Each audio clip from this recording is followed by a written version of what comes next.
Hey guys, something a little bit different today. I am at the driving range, and I suppose it's a place that I perhaps don't go too often because I'm not a golfer, and I'm definitely not a person that goes out every single week because I pretty much can't even swing a club. But I like to get out every now and then with a couple of my mates. But what I'm going to do is I'm going to show you some basic drills that can help you out, particularly if you play any sports like golf, tennis, hockey, or anything like that really, because a lot of time people, when they play sport like that, they always think that they need anything like specific. So a lot of the time people would think they need golf specific programs, tailored programs, but it really comes down to being able to do the basics really, really well, and being able to do good mobility drills really quite well too. So I'm just going to start off with a really basic warm-up that I would like to see people throw into their session, and it's going to take about 4 or 5 minutes in total, so nothing major. And all you need basically is a foam roller if you like, and just one band, which I always keep in the bag, in the gym bag, and you can always throw into a golf bag as well. So I'm starting off with some basic joint movement, just leg swings and arm swings.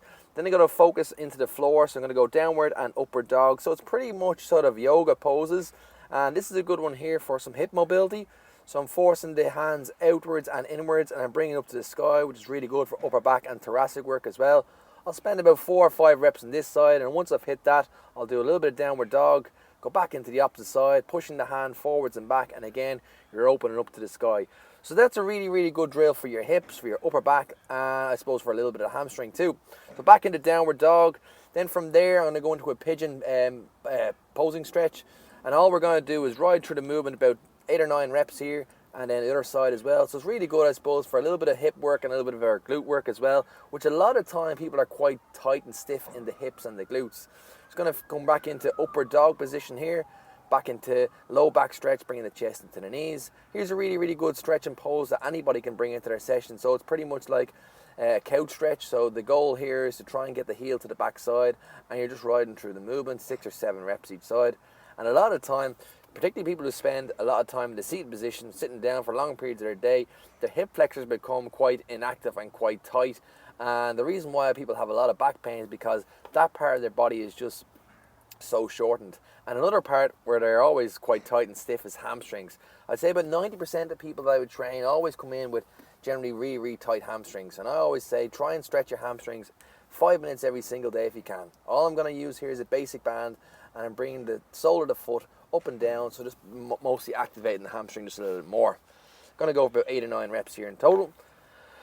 Then from there, I'm going to stay with the band again. I'm going to go for some banded pull aparts. So this is basically encouraging some upper back work, some pulling back the shoulders. So a lot of people will have rounded shoulders and tight upper back. So this is a great little drill to bring into your session. And then follow from there. It's very similar. You're just going to go banded pass-throughs. So the goal here is to keep the arms as straight as you can. You're going to go over and back, so which is really good for opening the shoulders.